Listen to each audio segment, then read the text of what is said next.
ये कहानी एक सैनिक की है जो वियतनाम में युद्ध के लिए गया था। युद्ध समाप्त होने के बाद जब उसके घर लौटने की बारी आई तो उसने अपने माता पिता को सैन फ्रांसिस्को से फ़ोन किया। माँ और पिताजी, मैं घर आ रहा हूँ, लेकिन घर आने से पहले मुझे आपसे एक बात पूछनी है। मेरा एक दोस्त है जिसे मैं अपने घर लाना चाहता हूँ। क्या मैं उसे ला सकता हूँ? बिल्कुल बेटा, ये भी कोई पूछने की बात है। हमें तुम्हारे दोस्त से मिलकर बहुत खुशी होगी, माँ पिता ने जवाब दिया। लेकिन पहले एक बात आप लोग जान लें, सैनिक बोलता गया। युद्ध में वह बहुत बुरी तरह घायल हो गया है।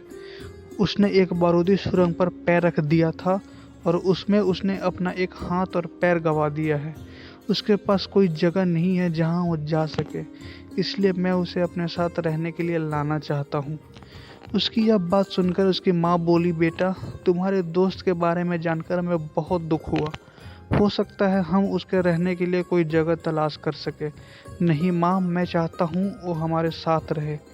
लेकिन बेटा, अब पिता ने कहा, तुम समझ नहीं रहे हो कि तुम क्या चाह रहे हो। इस तरह का अपाहिज व्यक्ति हमारे लिए कितना बड़ा बोझ होगा। हमारी अपनी ज़िंदगी है जीने के लिए, और हम नहीं चाहते कि इस तरह की कोई भी परिस्थिति हमारी ज़िंदगी में दखल दे। मेरे हिसाब से तुम्हें अकेले घर आना चाहिए और अपने दोस्त को वहीं छोड़ देना चाहिए। वो अपनी ज़िंदगी जीने के लिए कोई ना कोई रास्ता निकाल ही लेगा। यह सुनकर उस सैनिक ने फ़ोन रख दिया। कुछ दिन बाद उनके माता पिता को सैन फ्रांसिस्को पुलिस से एक संदेश मिला, जिसमें उन्हें बताया गया है कि उनके बेटे की एक बिल्डिंग से गिरकर मौत हो गई है। पुलिस के हिसाब से ये एक सुसाइड केस था।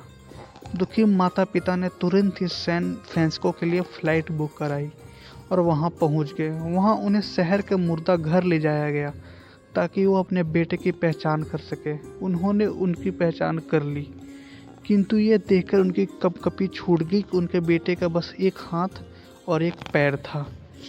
दोस्तों, इस कहानी में जो माता पिता हैं वो हम में से बहुत से लोगों की तरह हैं जो अपनी सुविधाओं को सबसे अधिक महत्व देते हैं।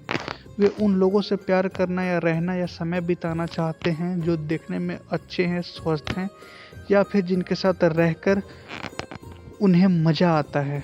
वे ऐसे लोगों को पसंद नहीं करते जो देखने में स्वस्थ, सुंदर या स्मार्ट नहीं है, या जिनके साथ वे मज़ा नहीं कर पाते, या जो किसी भी रूप में उनके लिए असुविधाजनक हैं।